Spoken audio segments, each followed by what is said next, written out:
Baik, Assalamualaikum warahmatullahi wabarakatuh. Maaf nah, sebentar tadi line terputus nah.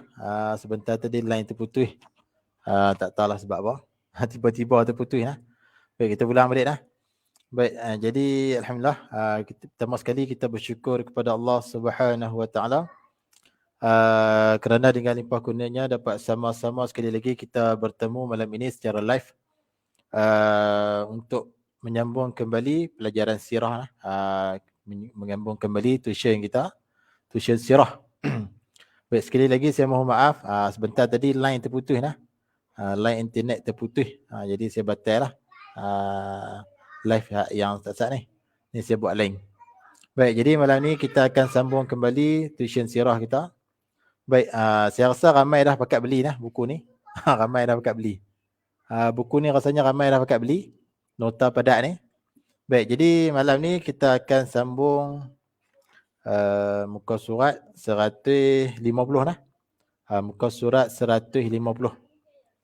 Sekali lagi, malam ini kita akan sambung tuition kita, muka surat 150.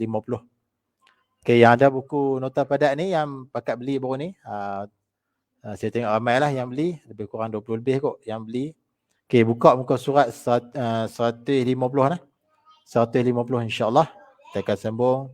Tajuk dia adalah peranan Rasulullah sallallahu alaihi wasallam sebagai pimpinan ummah, pimpinan umat. Baik, sekali lagi saya ulang, yang beli buku nota padat ni sila buka muka surat 150. Yang beli nota padat ni.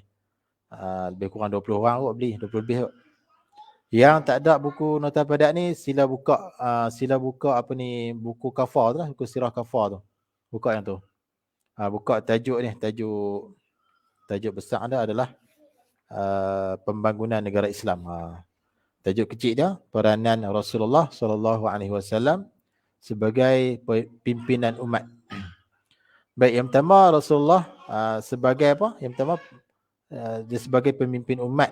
Yang pertama membentuk dasar negara. Jadi Rasulullah ni kita kata sebagai ketua lah, ketua dalam pembentukan negara tu.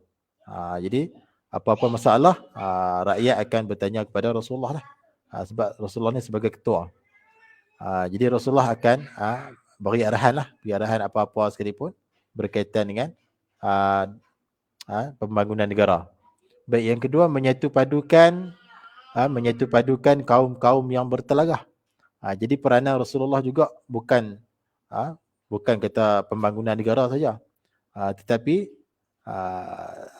sebagai menyatu padukan, sebagai orang tengah untuk menyatu padukan di antara dua puak yang bertelagah, yang bergaduh.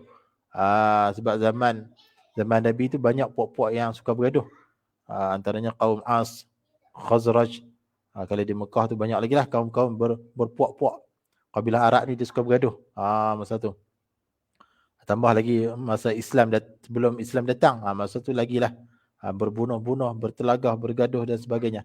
Jadi Nabi lah sebagai orang yang menyatu padukan di antara dua golongan tadi, dua puak tadi. Baik, kemudian yang ketiga peranan Rasulullah sebagai apa? Sebagai pimpinan umat, sebagai menubuhkan struktur pemerintahan. Jadi Rasulullah yang akan tubuhkan struktur pemerintahan, macam mana bentuk pemerintahan. Jadi Rasulullah ni macam kita kata ketua bagi negara. Kemudian yang keempat mengukuhkan hubungan dengan negara jiran. Rasulullah juga sebagai orang yang sebagai inilah sebagai ketua yang menghubungkan nanti antara satu negara dengan negara lain. Tu maknanya peranan dia besar jugalah. Baik. Abdullah Hamid, Assalam Ustaz. Waalaikumsalam. Yang bagi salam saya jawab salam lah. Okey. Maaf sebentar tadi line terputus. Ni kita buat line. Baik. Kemudian seterusnya peranan Rasulullah adalah mengadakan perjanjian dengan orang bukan Islam. Itu peranan dia. Ataupun kita kata tugas adalah Ustaz. Mana ni? Ustaz, buku Ustaz tu guna tu muka surat berapa? Muka surat 150. Muka surat 150. Muka surat 150 nah. Buku nota padat yang mana beli tu buka muka surat 150 nah. Assalamualaikum Ustaz. Waalaikumsalam. Waalaikumsalam. Auni Widat. Waalaikumsalam. Muka surat berapa? Tanya lagi. 150. 150. Muka surat 150 kita baca malam ni. Muka surat 150. Okey, okey, alhamdulillah. Baik. Tak apa, tanya tak apa. Okey. Okey, kita teruskan. Jadi kemudian antara sifat Rasulullah sebagai pemimpin. Sifat Rasulullah pula. Duk bincang berkaitan dengan sifat Rasulullah. Muka surat 150 tengok atas sekali, atas tu. Tajuk yang kedua tu. Antara sifat Rasulullah sebagai pemimpin. Yang pertama, Rasulullah ni sifat dia bersedia menerima pandangan orang bawahan. Walaupun Rasulullah ni dia kita kata ketua lah, sebagai banyaklah peranan Rasulullah ni sebagai ketua lah, kita kata ketua. Walaupun dia ada peringkat yang tinggi, pangkat yang tinggi, tetapi Rasulullah ni sifat dia bersedia menerima pandangan orang bawahan. Dia terima pandangan. Walaupun Rasulullah duduk atas, dia terima pandangan orang bawahan dia tanpa mengira status. Sama ada golongan bawahan tersebut, golongan orang tua, muda, kaya dan miskin, semua dia terima pandangan. Dia tak tolak satu pun. Tu sifat Rasulullah. Jauh bezalah dengan kita ni. Baik. Ada yang ada perlembagaan Madinah kan? Yang ada tu lah. Atas sikit pada tu. Yang ada perlembagaan Madinah atas sikit tu. Atas sikit. Waalaikumsalam. Yang jawab bagi salam tu saya jawab salam. Waalaikumsalam. Okey. Atas sikit pada perlembagaan Madinah tu. Baik, jadi sifat Rasulullah ni amat berakhlak yang tinggi lah. Akhlak tinggi. Walaupun Rasulullah ni peringkat yang tinggi, pangkat dia tinggi, dia bersifat terbuka, lapang dada, menerima pandangan daripada orang bawahan. Tak kira lah orang bawahan itu terdiri daripada orang tua, muda, kaya dan miskin, dia tak kira. Dia terima semua pandangan. Kalau kita tak, kita ni kita sebagai umat di akhir zaman ni, bila pangkat tinggi sikit, bukan nak dengar lah orang bawah cakap kan. Kebiasaan orang kita macam itulah. Akhir zaman, manusia akhir zaman. Bila dah naik pangkat tinggi sikit, orang bawah cakap pun tak mau dengar lah. Tak mau dengar lah kan. Dia kata dia tinggi kan, dia pangkat tinggi, buat apa nak dengar orang bawah kan. Tu. Dia nak dengar orang atas pada dia lagi. Boleh dengar. Tapi Rasulullah tak. Walaupun dia pemimpin tinggi, dia tetap menerima pandangan orang bawahan dia. Tak terkira lah yang bagi pandangan itu orang tua, muda, kaya ataupun miskin. Dia terima pandangan. Tu sifat Rasulullah. Jauh beza dengan kita lah. Pangkat tinggi lah. Pangkat tinggi maknanya dia punya pangkat dia tinggi. Baik. Okey, kemudian yang kedua sifat Rasulullah lagi, mengamalkan sistem syura. Sistem syura tu macam mana? Bisa dengar tak sistem syura? Sistem syura tu iaitu bermesyuarat dengan para sahabat dalam segala hal. Tak kira lah hal apa sekalipun, Rasulullah nak buat keputusan tu dia mesyuarat dulu. Bukan kata Rasulullah ni dia ketua, dia buat keputusan dia sendiri. Dia buat keputusan dan dia buat keluar arahan. Tak, bukan macam tu. Walaupun Rasulullah ni ketua, bila nak buat sesuatu keputusan tu dia akan mesyuarat dulu dengan para sahabat. Segala hal, tak kira lah hal apa pun, khususnya melibatkan negara dan perjanjian dan sebagainya lah. Dia mesyuarat dulu. Ataupun strategi peperangan. Nak perang apa-apalah. Rasulullah akan mesyuarat dulu dengan para sahabat. Rasulullah tak buat keputusan sendiri.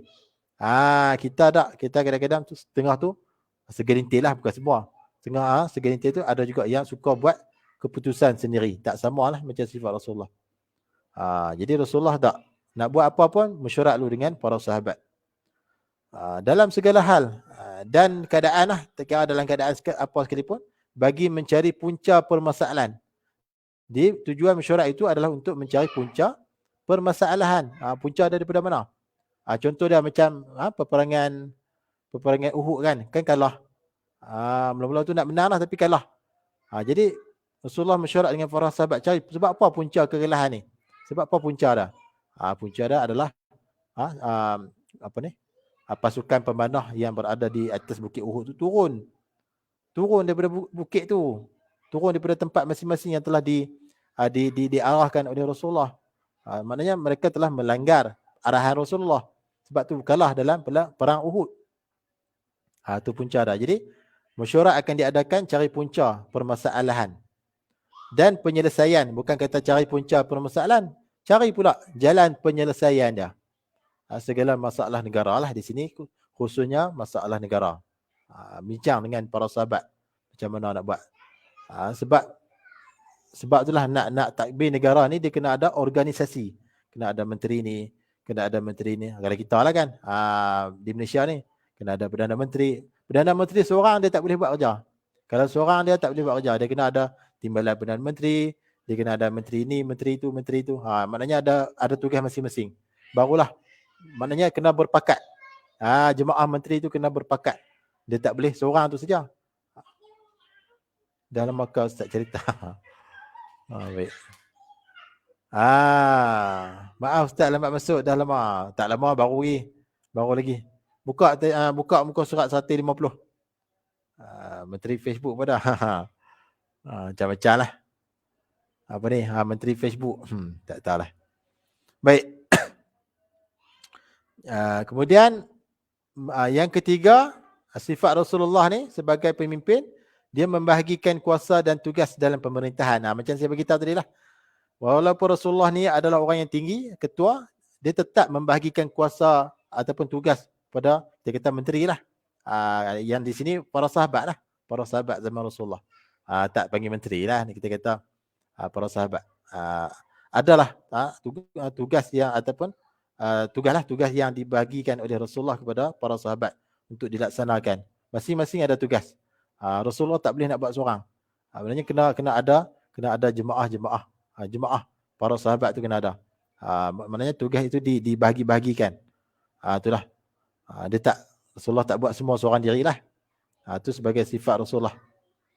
Kemudian kita tengok pula tajuk perlembagaan Madinah. Perlembagaan Madinah. Baik.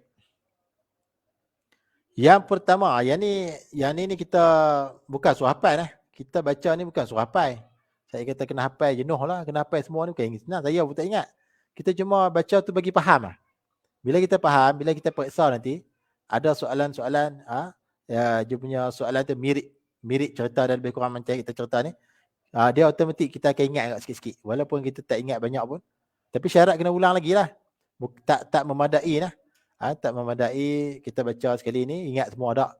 Kena ulang lagi. Yang tu kamu kena usaha sendirilah, kena ulang balik. Jadi saya baca ni sebagai nak tuition lah. Kita nak ulang kaji sikit-sikit. Nak tolong baca sikit-sikit kan. Yang kamu sendiri tu kena ulang lagi. Yang mana yang dah baca dah kena ulang lagi. Sebab nak bagi ingat di sini kan senang. Kan? Jadi kita baca ni bukan suruh ingat. Apa semua tak ingat, saya pun tak ingat. Tapi baca tu nak bagi faham. Bagi faham insyaAllah. Esok bila kita dah faham, ada soalan berkaitan hak kita baca ni, insyaAllah kita boleh jawab. Jawapan tu walaupun tak lengkap pun, ada kena mengena tu insyaAllah lah kan. Jangan merapu. Jawab tu jangan merapu lah. Baik. Baik, kemudian tajuk perlembagaan Madinah. Perlembagaan Madinah. Baik, yang pertama, peperangan. Peperangan sesama sendiri. Perlembagaan ni macam mana? Perlembagaan. Dia lebih kurang macam mana? Perlembagaan. Lebih kurang macam peraturan. Boleh tak? Peraturan. Baik. Macam undang-undang lah. Lebih kurang macam tu lah. Undang-undang. Baik. Yang pertama, peperangan sesama sendiri dan membantu orang bukan Islam berperang adalah dilarang. Itu perlembagaan Madinah yang pertama. Kalau berperang sesama sendiri, gaduh sama sendiri, berperang sama sendiri, ataupun pergi bantu orang yang bukan Islam untuk berperang, adalah dilarang sama sekali. Itu perlembagaan Madinah. Ataupun undang-undang lah kita kata. Undang-undang di Madinah. Yang pertama, perlembagaan dia. Tu. Yang kedua, perlembagaan Madinah adalah segala permasalahan, segala masalah lah dalam pentadbiran negara tu. Kita kata Madinah tu lah. Mesti dirojok. Mestilah kita dikembalikan kepada Rasulullah. Maknanya mesti kita rojok kepada Rasulullah. Jadi para sahabat dulu ada Rasulullah, jadi para sahabat jika ada sebarang masalah berkaitan dengan negara, pentadbiran negara, maka para sahabat akan terus rujuk kepada Rasulullah lah. Tu. Baik, kalau kita lah ni, kalau kita ni nak rujuk apa? Rujuk kepada menteri-menteri itulah. Kan? Sebab menteri-menteri lah yang duk atur sekarang ni kan. Kalau bantuan dan macam-macam lah arahan-arahan yang dikeluarkan oleh pihak kerajaan kan. Jadi kita kena rujuk sana lah. Jangan pandai-pandai sendiri lah, maksudnya jangan pandai-pandai sendiri lah. Para sahabat pun macam tu lah. Jika ada sebarang masalah, dia tak akan pandai-pandai sendiri menyelesaikan sendiri, tak. Dia akan rujuk dulu kepada Rasulullah. Jadi yang kedua ni maknanya segala permasalahan berkaitan dengan pentadbiran mestilah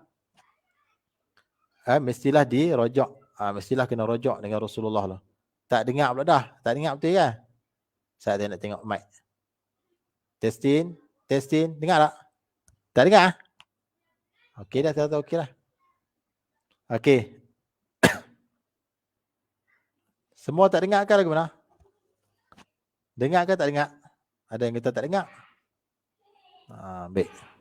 Okey kot noh. Okey, kemudian tu yang kedua lah. Yang kedua perlembagaan perlembagaan Madinah. Segala masalah berkaitan dengan negara, pentadbiran negara mestilah dirujuk terus kepada Rasulullah. Tu baru dengar. Baik. Kemudian yang ketiga, tengok buku, yang ada buku tengok, mestilah tolong menolong antara masyarakat Madinah. Jadi di Madinah tu, dalam masyarakat tu kena saling tolong menolong.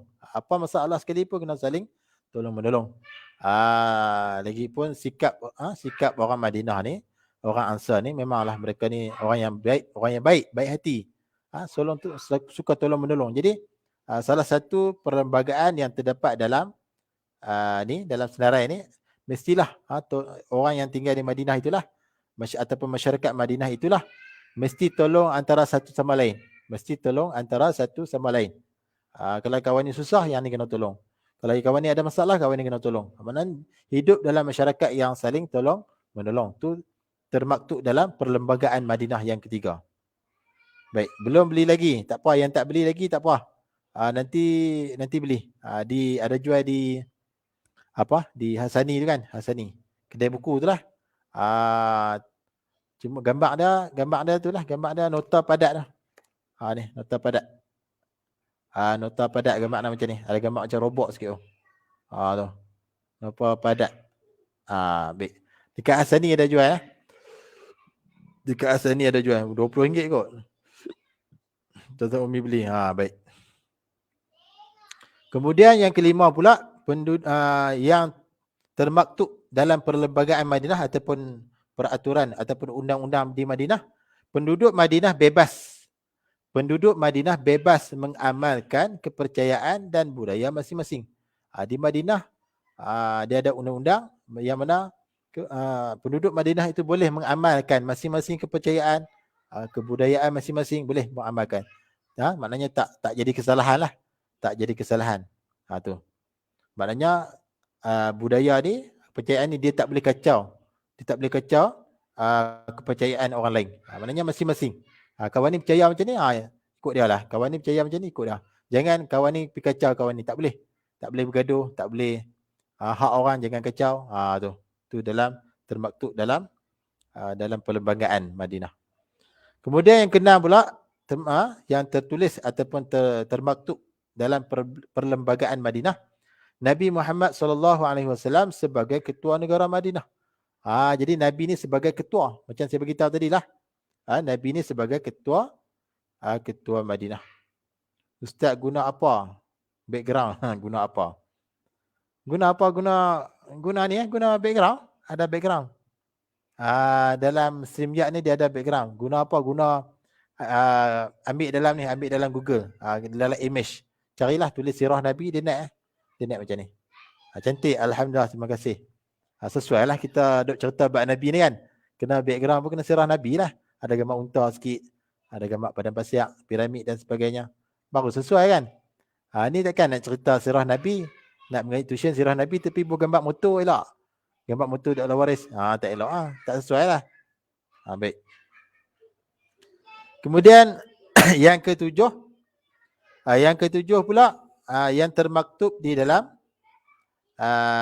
dalam perlembagaan Madinah adalah dilarang berhubung dengan kafir Quraisy yang berperang dengan umat Islam. Yang ni penduduk masyarakat di Madinah dilarang keras berhubung dengan kafir Quraisy yang berperang dengan Islam. Tu dilarang sama sekali. Tu termaktub dalam perlembagaan ataupun undang-undang di Madinah. Yang ni kena patuh semua. Kemudian yang keempat lupa nak baca lah. Yang keempat tadi lupa nak baca. Yang keempat, yang tadi ketujuh maknanya yang keempat tu saya terlupa nak baca. Ni nanti baru nak baca ni. Yang keempat, orang Ansar, yakni penduduk asal Madinah, dan Muhajirin, yakni penduduk Mekah yang berpindah ke Madinah, dipanggil Muhajirin. Orang Ansar dan Muhajirin bertanggungjawab menjaga keselamatan Madinah. Jadi di antara kaum Muhajirin dengan Ansar ini mereka ni bertanggungjawab ke atas keselamatan Madinah. Mereka kena jaga keselamatan Madinah. Baik. Okey, kemudian tengok pula muka surat 151. Kita mula tadi 8.15 lah. Tapi mula lewat sikit aja. Okey, tak apa. Kita berhenti 9.15. 9.15. Kita mula tadi 9.15. Kita berhenti 10.15. Silap. Silap tengok lah. Saya ingatkan hari Jumaat. Esok kita mula awal lah. Tadi kita mula 9.15, kita berhenti 10.15. Tadi lewat sikit pun sebab line tadi putih. Okey, tak apa. Muka surat 151 yang ada buku nota ni, buka muka surat 151. Tajuk kecil dia adalah struktur pendidikan. Ya, malam Jumaat. Hari Jumaat esok ni malam Jumaat, hari Khamis malam Jumaat. Tu, jangan silap tau.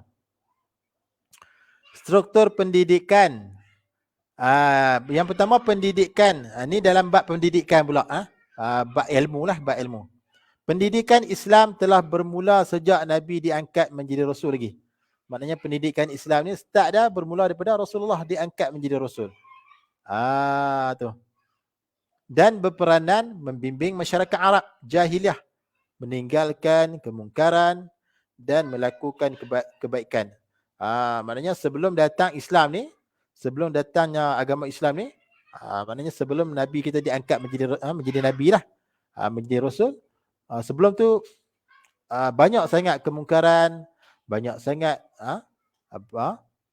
kita kata apa, keganasan, penindasan yang dilakukan oleh orang-orang jahiliah. Sebab zaman jahiliah dulu suka bunuh anak, khususnya anak perempuan lah. Mereka, kepercayaan mereka mengatakan anak perempuan ini membawa sial. Membawa sial. Jadi sebab tu mereka suka bunuh anak. Khususnya anak perempuan, kan? Anak perempuan. Bila dengar seseorang perempuan itu melahirkan anak, dengar kata anak perempuan, mereka siap, mereka nak bunuh. Mereka bunuh dengan cara mereka tanam. Korek lubang apa ni? Korek pasir itulah. Pasir kan sana pasir. Korek pasir tu dalam-dalam, masukkan anak baby perempuan dalam tu, kamu hidup-hidup, tanam hidup-hidup. Tu. Jadi masyarakat Arab jahiliah ni suka bunuh anak-anak kecil, khususnya bayi perempuan. Sebab mereka percaya mengatakan bayi perempuan ini membawa sial dalam keluarga. Baik. Tu jawab dah tadi, kenapa bunuh Ustaz? Saya dah jawab dah. Kerana mereka percaya golongan masyarakat Arab jahiliah ni percaya kata perempuan ataupun bayi perempuan ini membawa sial. Tahu sial? Membawa kita kata apa? Sial tu apa dia? Kecelakaan macam mana? Sial ni macam benda tak elok lah, benda tak elok dalam keluarga. Sebab tu depa bunuh. Tapi kalau kita tengok akhir zaman ni, zaman kita ni bukan kata setakat bayi perempuan bunuh. Bayi lelaki pun depa bunuh juga. Maknanya teruk lagi lah. Zaman kita ni teruk lagi daripada zaman jahiliah. Kalau kes zina tu bercanggah ni. Bercanggah kes zina. Kita bimbang lah. Jadi kita kena jaga diri kita daripada terjebak, terpengaruh dengan perkara-perkara benda-benda pelik-pelik lah. Khususnya lah ni kita dah guna handset canggih-canggih, internet pun ada kan, duk tengok gambar pelik-pelik. Minta jauh lah, jangan duk tengok benda-benda pelik-pelik. Nasihat ni untuk semua lah, untuk semua. Khususnya para pelajar sekalian lah yang duk mengaji ni, jangan duk tengok benda pelik-pelik. Baik. Habis. Jadi Rasulullah ni sebagai apa? Membimbing masyarakat Arab jahiliah. Jadi masyarakat Arab jahiliah ni sebelum datang Islam memang teruk bukan dengan bunuh anak-anak perempuan, dengan melakukan penindasan ke atas golongan yang lemah, dengan apa ni melakukan kecurian dan sebagainya. Banyak lagi lah. Baik, kemudian sumber pendidikan dalam Islam. Dalam Islam ni kena ingat sumber pendidikan. Takut ada soalan apa ni, soalan kafar lah. Soalan kafar, soalan UPKK takut ada tanya. Berapakah sumber pendidikan dalam Islam? Jawapannya sumber pendidikan dalam Islam ada dua lah. Ada dua sumber. Yang pertama Al-Quran, yang kedua hadis Nabi. Yang pertama apa dia? Al-Quranul Karim. Sumber pendidikan yang pertama adalah Al-Quran, yang kedua adalah hadis Nabi. Al-Quran tu apa dia? Iaitu Rasulullah sallallahu alaihi wasallam menyuruh para sahabat untuk menghafaz beberapa ayat Al-Quran. Jadi zaman para sahabat dulu terus hafal. Nabi baca-baca ayat tu suruh hafal terus. Tu hebatnya para sahabat ni, boleh ingat lala tu lah. Kita kadang-kadang surah lazim duk baca dalam sembahyang tu pun lupa kan. Tu lupa, kadang-kadang lupa kan. Kuliah pun lupa kan. Kuliah ayyuhal kafirun la a'budu ma ta'budun wala antum. Duk cari la a'budu sampai tak jumpa. Kita sebulan lah. Betul kan sebulan? Betul kan sebulan? Kan lebih. Kalau bukan senang lah nak ingat Al-Quran. Tapi para sahabat ni hati dia bersih. Dia pun ada maksiat, hati dia pun bersih. Bila hafal sekali boleh ingat. Hafal sekali lalu tu boleh ingat. Hebat para sahabat. Nak banding dengan kita ni jauh lah. Jauh daripada langit dengan bumi, memang jauh. Kita ni maksiat banyak, dosa banyak. Tu yang bila hafal tu susah ingat. Dosa kita banyak lah. Satgi duk baca apa pula sambungan ni. Baik. Rasulullah sallallahu alaihi wasallam menyuruh para sahabat untuk menghafaz beberapa ayat Al-Quran, dan apabila mereka telah menghafaz dan mengamalkannya. Bukan kata depa hafaz saja. Depa siap amal lagi. Tu sebab tu ilmu ni seeloknya mengaji dan amal. Tu paling terbaik, mengaji dan beramal. Bukan sekadar mengaji. Kadang sekadar mengaji, sekadar berilmu lah. Amal tak ada pun. Sedangkan Allah Ta'ala nak tengok pada amal. Hati kita dan amal kita. Kalau sekadar ada ilmu, iblis lagi alim. Tahu iblis? Bisa dengar nama iblis? Iblis adalah makhluk yang paling alim di alam ni. Iblis ni asal dia dalam syurga. Dia orang yang alim. Tanya bab apa semua pakar. Tu iblis. Tapi disebabkan dia sombong, dia tidak mahu sujud kepada Nabi Adam. Alim pun tak tahu lah. Alim tu orang yang berilmu, orang yang tahu segala-galanya. Orang alim ni orang yang tahu bermacam-macam perkara. Ilmu, bermacam-macam ilmu. Ilmu hadis, Quran, apa lagi, macam-macam lah. Quran, tafsir, mustalah hadis, fiqh, semua dia ingat, semua dia reti. Tu jadi iblis ni dulu dia asal dalam syurga lah. Cerita dah panjang lah. Nak cerita ni pakai habis masa kan. Baik. Disebabkan apa? Disebabkan dia sombong. Sebab itulah dia dihalau keluar daripada syurga. Sampai sekarang lah. Dia halau. Dia tu yang dikutuk oleh Allah Subhanahu Wa Taala. A'udzubillahi minasyaitonirrajim. Baik.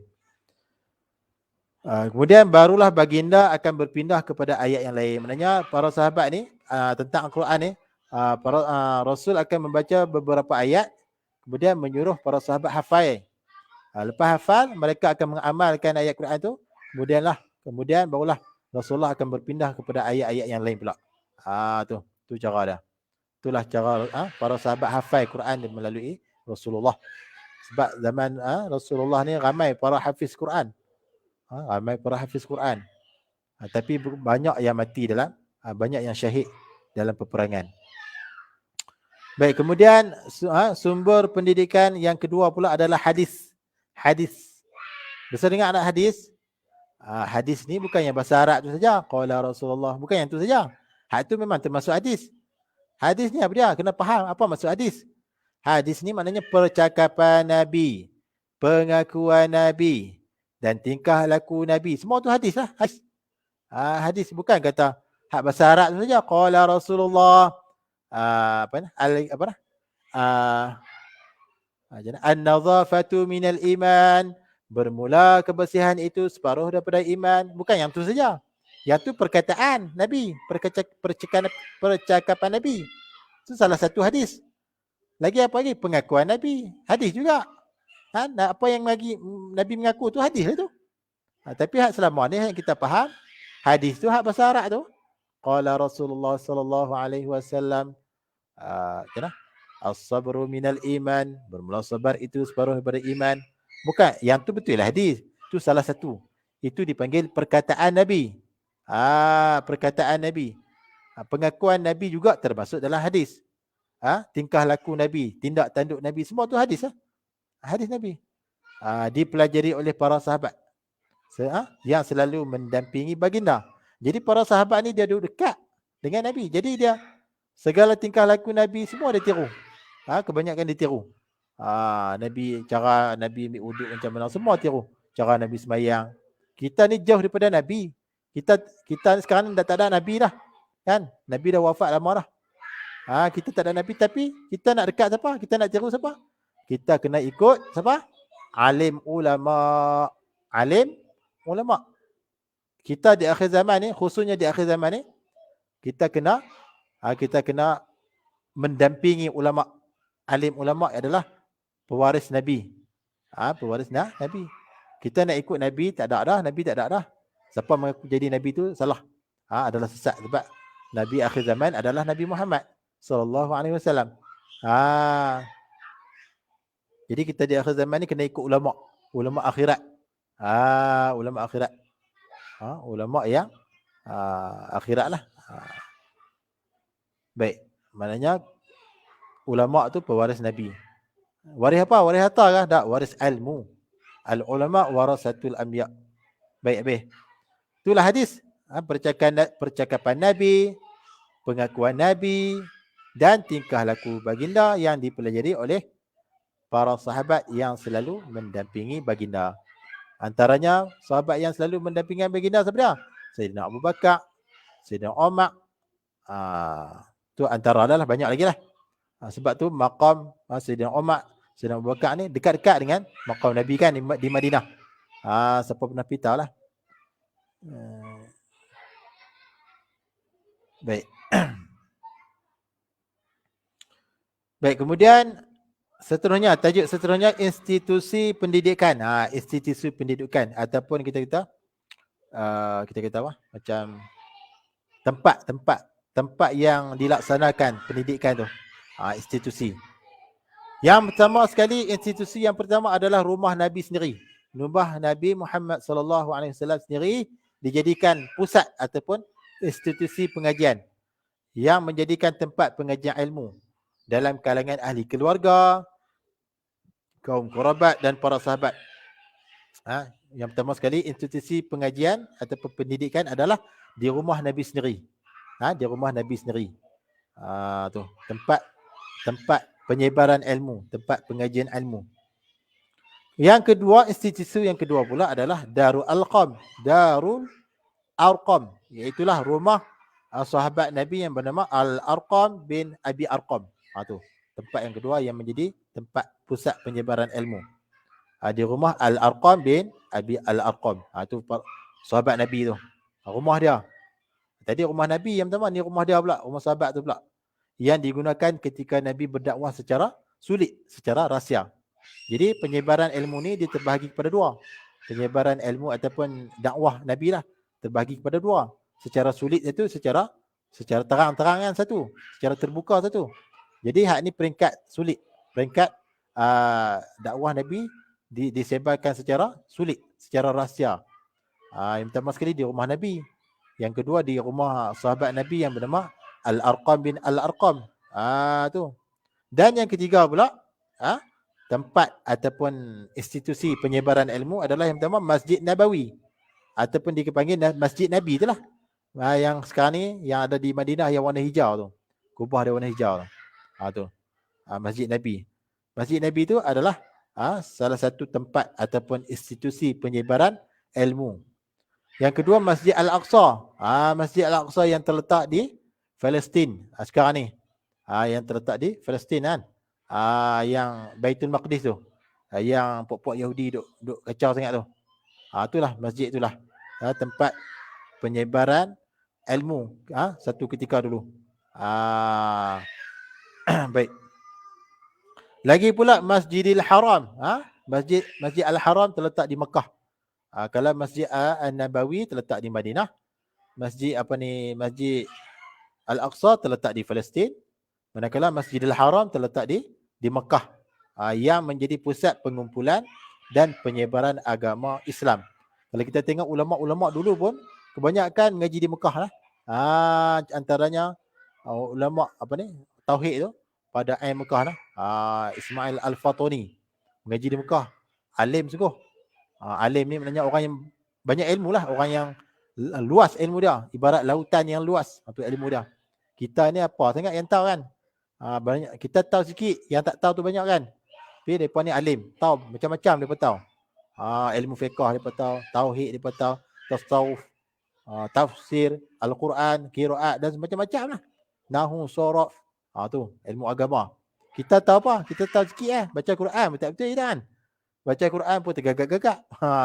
Tu kita. Orang dulu alim sungguh. Kebanyakan mengaji di Mekah. Di Mekah lah.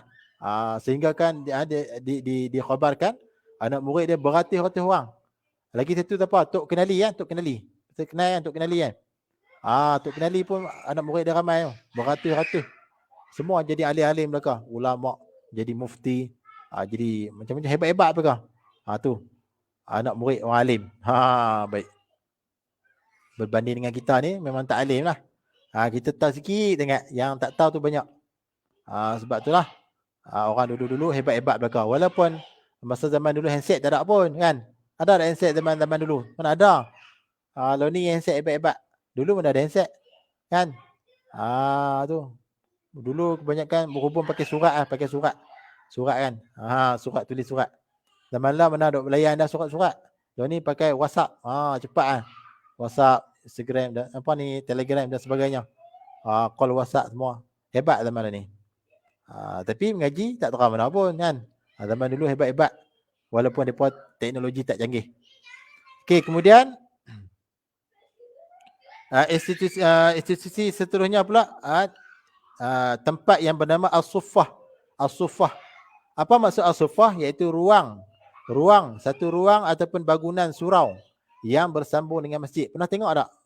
Bangunan ataupun kita kata dewan lah. Yang bersambung dengan masjid. Bisa tengok tak? Bisa kan? Di situlah bangunan itulah ataupun surau itulah. Ruang itulah dipanggil As-Suffah. Dijadikan tempat sistem. Mempunyai sistem pembelajaran yang teratur dan sistematik. Sistem, bersistem. Seperti sekolah. Sekolah ni kita satu tempat pusat penyebaran ilmu yang bersistem. Sekolah kita tu lah. Lama dah tak pergi sekolah kan. Covid ni. Dekat lama dah. Berbulan-bulan dah tak pergi sekolah ni. Mengaji pun pakai dalam telefon kan. Kemudian seperti sekolah. Contohnya Masjid An-Nabawi. Masjid An-Nabawi tu ada suffah tu. Suffah tu satu ruang, satu bangunan surau yang bersambung dengan masjid. Tu satu ruang, satu bangunan yang bersambung dengan masjid. Yang tu dipanggil suffah. As-Suffah. Jadi di Masjid Nabawi ada satu. Digunakan untuk majlis ilmu lah, majlis penyebaran ilmu. Baik. Kemudian yang last sekali institusi pendidikan adalah Al-Kutab. Al-Kutab nama dia. Baik. Iaitu pusat pendidikan untuk kanak-kanak peringkat rendah. Al-Kutab ni khusus kepada kanak-kanak. Pendidikan khusus kepada kanak-kanak yang peringkat rendah ni lah. Kalau kita kata bahasa kita panggil apa? Tadika lah. Tadika, pasti, macam itulah peringkat rendah. Contoh pelaksanaan pendidikan di Al-Kutab tu, contoh dia seperti tawanan perang Badar kan.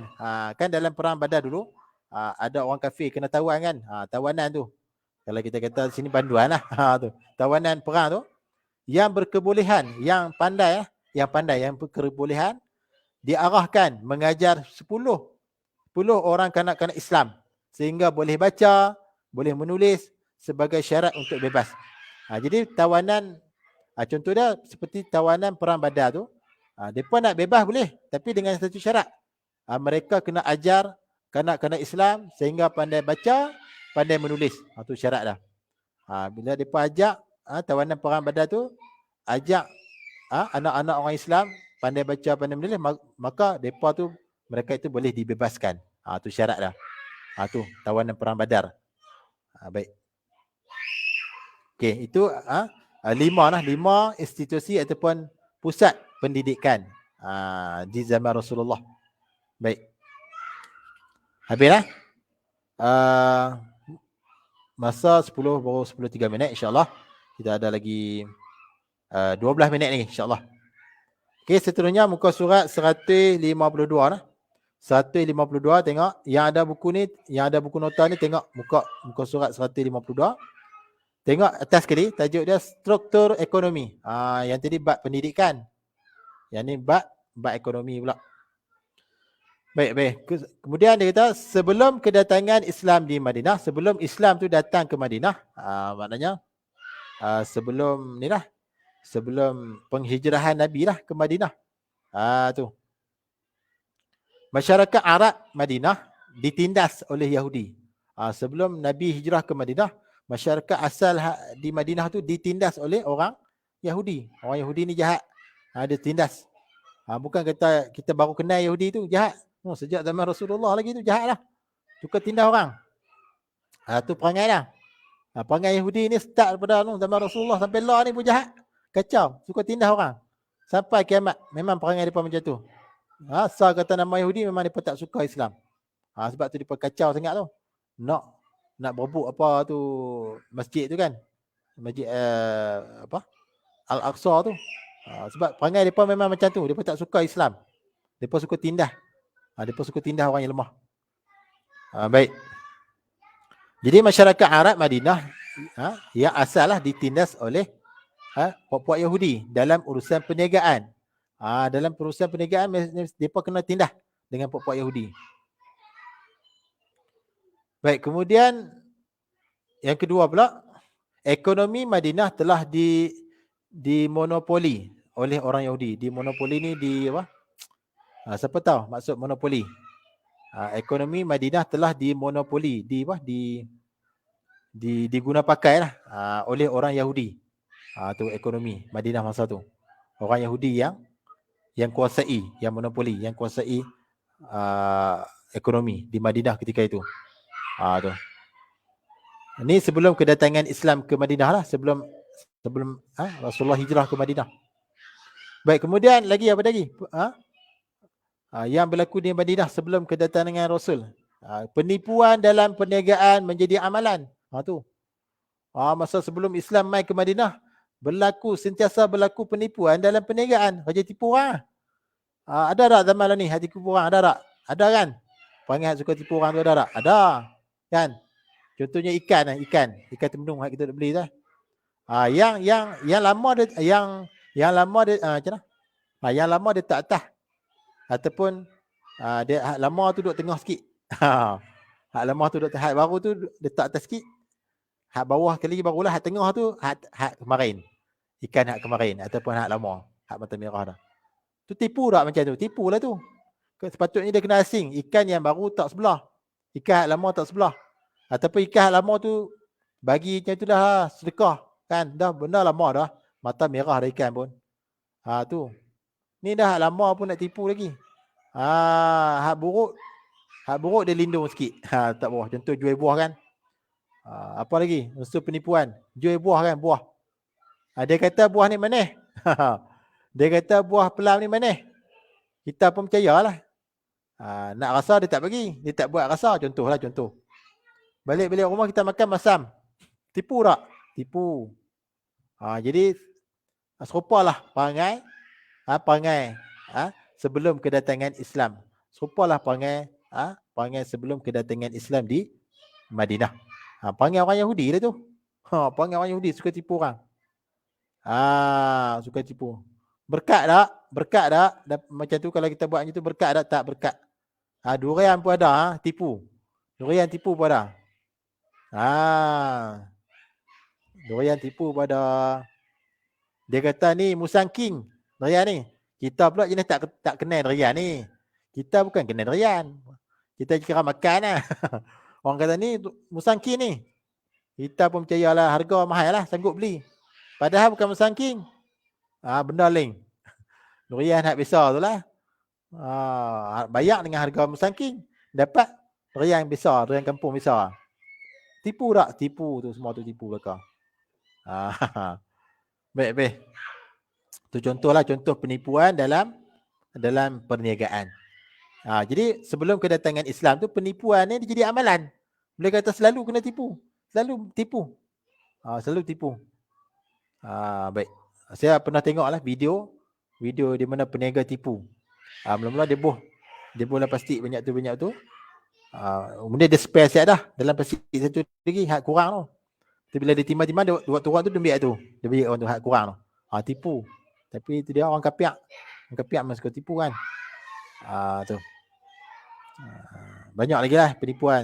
Orang kapiak lagi lah. Orang Islam pun banyak tipu. Baik. Kemudian lagi apa dia? Sebelum kedatangan Islam di Madinah itu amalan riba dalam perniagaan sangat rancak diamalkan oleh kaum Yahudi. Riba ni macam mana? Riba ni siapa pernah dengar? Riba ni kalau yang saya faham, macam kalau bab pinjam duit lah. Bab pinjam duit saya faham lah. Bab pinjam duit contohnya macam macam beli kereta tu lah. Riba tu. Beli kereta tu. Contoh dia macam ni. Beli kereta baru. Contohnya kita macam saya beli lah. Kereta saya Myvi. Beli kereta tu harga 48,000.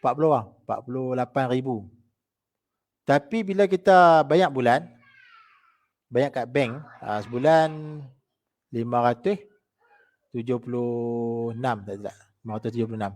Darab dengan 9 tahun. Jumlah dia berapa? 60 lebih. Harga 40 lebih 40,000, 48,000.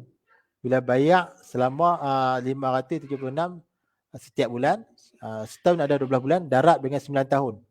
Berapa puluh Boleh pergi 60 lebih 60,000 lebih. Jadi hal lebih tu dipanggil riba. Yang lebih tu dipanggil riba lah. Makan duit riba. Tu riba. Sepatutnya harga kereta tu 48, kena bayar pun 48 lah hutang. Tapi bank ambil untung lebih. Untung tu panggil riba. Riba lah. Tapi kita nak elak daripada riba ni, macam saya dulu saya angkat tu. Saya beli kereta ni dengan harga hak 9 tahun tu lah. Harga hak banyak 9 tahun tu maknanya harga 60 tu lah. Kalau kita angkat dengan harga 48 jadi riba hak lebih tu. Belah-belah ribu untung bank ambil. Untung tu dipanggil riba. Baik. Kalau asal 48 kena bayar lebih. Bayar lebih lah dia kira. Sebab tu Cina dia suka kita hutang. Cina kalau kita nak beli motor, contoh nak beli motor baru kan. Motor terbaru ni lah, motor apa lah. RS ke apa nama lah, saya pun tak tahu. Saya pun tak ambil tahu sangat bab motor ni. Dia suka kita hutang. Kalau kita beli cash ni dia tak apa suka, dia suka kita hutang. Sebab apa? Dia untung besar. Kita nampak bulan-bulan banyak sikit kan. Padahal kalau darat dengan 3 tahun hak kita hutang, berapa dah? Untung lebih daripada tu. Kalau contoh motor tu 5,000, dia dapat untung lagi. Banyak lagi. Tu dia suka kita hutang. Baik. Jadi amalan riba ni berlaku dah masa zaman tu.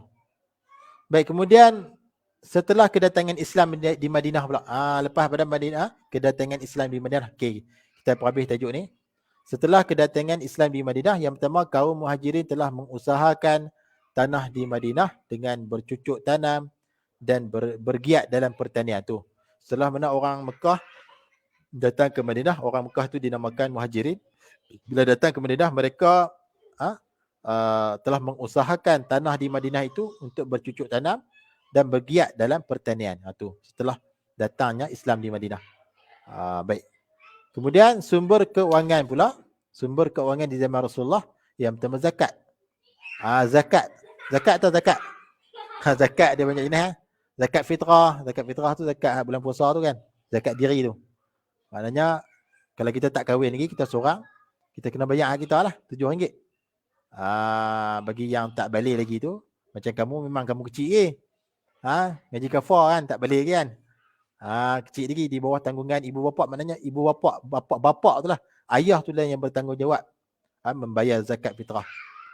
Tu zakat fitrah. Ada lagi zakat harta, zakat emas. Kalau kita banyak emas, contoh macam mak kita lah beli emas kan, penuh jari ni. Jari ni tak cukup, jari tunjuk tak cukup, cincin buh jari ni pula, penuh jari ni, buh jari ni pula, sampai tak ada jari dah penuh macam tu. Semua jari ada emas, ada cincin. Buh gelang pula, gelang sampai ke siku. Sampai ke siku jangan. Sampai tak ada tempat nak buh dah. Tu. Kemudian banyak sangat emas di rumah ni. Sampai satu tahap dia kena bayar zakat emas. dia kena ni lah. Dia kena buat kelak. Sebab tu hak orang dah. Zakat tu hak orang. Zakat tu hak orang dah, bukan hak kita dah. Bukan hak kita dah. Baik. Jadi kena buat kelak. Wajib lah, bukan sunat, wajib. Zakat apa lagi? Zakat tanaman, zakat tanaman. Contohnya padi lah, padi. Kita ni toki padi, buat padi. Jadi cukup dia nak bayar zakat ni kena cukup haul. Cukup nisab. Haul ni tahun. Bilangan tahun tu lah, setahun tu. Cukup bilangan hari dah. Nisab ni cukup bilangan itulah, bilangan jumlah yang diwajibkan buat kelak tu. Kalau duit contohnya RM1,025 tu, zakat RM25. Kita RM1,000 kita kena bayar RM25. Yang ni bab ni luar lah. Bab zakat ni dia kena mengaji fiqh. Saya nak urai semua jenis lah kan. Di sini kita nak cerita sirah saja. Jadi bab zakat ni kita kena ngaji ilmu fiqh lah, luah. Perbincangan dia luah. Baik. Riba. Bab riba ni pun banyak juga. Dia bukan duit saja, banyak lagi. Banyak lagi. Kena mengaji bab dia. Saya pun tak ingat semua lah. Jadi kena tengok bab dah. Mengaji fiqh, kena mengaji fiqh. Jadi saya cuma cerita-cerita cara rika-rika itulah. Baik. Itu sumber keuangan di zaman Rasulullah, zakat. Yang kedua, ghanimah. Ghanimah ni apa dia? Harta rampasan perang. Bila berperang, satu peperangan berlaku, contohnya tentera Islam menang, kemudian tentera kafir kalah lah, mati, ada yang lari. Kemudian harta tentera kafir yang ditinggalkan itulah dipanggil harta ghanimah. Jadi harta ghanimah itu juga termasuk dalam sumber keuangan pada zaman Rasulullah. Jadi itu hak orang Islam, Jadi keuangan. Tu. Keuangan seterusnya jizyah. Jizyah ni adalah cukai bagi orang yang bukan Islam yang berada dalam negara Islam. Cukai. Tapi tak, kita di Malaysia ni lain, zaman kita lain. Dia tak kira Islam kan, tak Islam, semua kena cukai kan. Cukai dia apa dia? Tek motor, tek kereta, insurans semua dia, cukai lah tu. Patutnya kita orang Islam tak payahlah. Patutnya kalau ikut zaman Rasulullah lah kan. Tapi yang ni, cukai ini dikenakan kepada orang yang bukan Islam saja, yang berada di negara orang Islam. Baik. Jadi itulah, sekadar itu dulu untuk malam ni. Masa pun dah cukup dah. 10:16 dah. Baik, jadi saya mohon maaf jika ada soalan yang tak terjawab lah. Jadi saya baca di sini taklah dalam sangat, ringkas-ringkas macam tu lah. Yang penting kita adakan tuition insyaAllah seminggu 2 kali lah. Hari ini dan esok insyaAllah kita akan buat pukul 8.15 hingga 9.15 insyaAllah. Jadi tolong tanda di situ lah. Esok kita akan sambung tajuk yang tengah tu, faktor peningkatan ekonomi negara Islam. Muka surat 152 lah. Tanda kat tu insyaAllah. Malam esok tolong abang lah. Kalau saya takut saya lupa. Baik, jadi sekadar itu dulu. yang baik daripada Allah Subhanahu Wa Taala. Jika ada kekurangan dari segi audio ataupun video, saya mohon maaf. Jadi saya buat sekadar yang mampu saja. Yang baik daripada Allah Subhanahu Wa Taala, yang kurang daripada kelemahan diri sendiri. Dan jangan lupalah para pelajar sekalian, jangan sekadar mengharapkan tuition ni saja. Diri kita sendiri kena usaha lebih sikit. Kata guru saya dulu, ustaz ataupun guru tu dia hanya bagi 30% saja. Lagi 70% kita kena usaha sendirilah. Kita kena baca, ulang kaji, kena buat ringkasan dan sebagainya. Itu kita sendiri. Jangan duk harap kat ustaz saja. Seolah-olah macam kita orang duk suat kita, duk suat. Kita ambil suat sendirilah. Tu. Baik. Jadi sekadar itu dulu yang baik.